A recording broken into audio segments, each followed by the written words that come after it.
Здравейте, съжалявам, че нямам възможност да съм с вас в Лясковец на тази дискусия. Благодаря на Николай Петров за поканата. За съжаление, днес и утре имам ангажименти в Брюксел, в които трябва да бъда тук.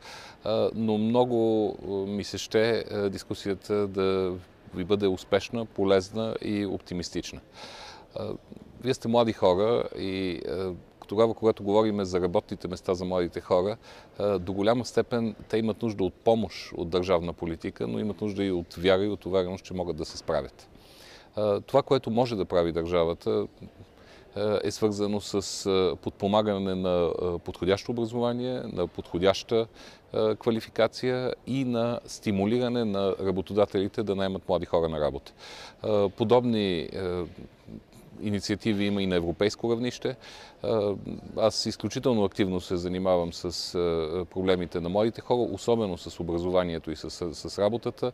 На пазара на труда вече за вас се увеличава. От 1 януари в цяла Европа няма да има никакви ограничения за работа, но това означава, че трябва да имате квалификация и да знаете езици. И това са двата елемента, без които няма как младият човек в България да си намери подходяща и добра работа, както в България, така и в цяла Европа. Това, което трябва да прави държавата, европейските политики са важни, но те минават през националната администрация.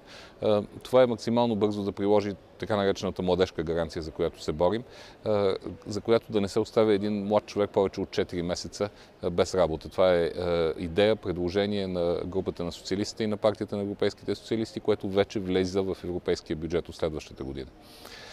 Това, което е важно, е да се признава квалификацията и образованието. Една тема, по която аз работя от 4 години в Европейския парламент. Има много поддръжници в България, има движение, но трябва да бъде още по-голямо. С дипломата ви от България вие да можете да работите и да е призната навсякъде или с професионалната квалификация.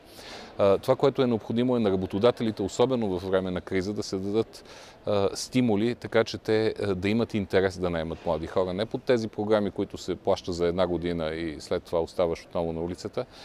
Става въпрос за трайни схеми. Такива има.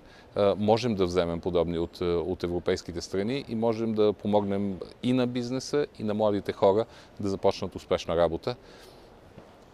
Това е пътя, който може държавата да направи. Другото е от инициативата, хъса, борбеността на младите хора да се справят с живота и да поемат в ръцете си управлението и на България, и на Европа много скоро. В тях и във вас е това, което ще се случи с нашата държава след години. Трябва да се борите, за да извоювате успехи и за вас, и за всички други. Успех на конференцията!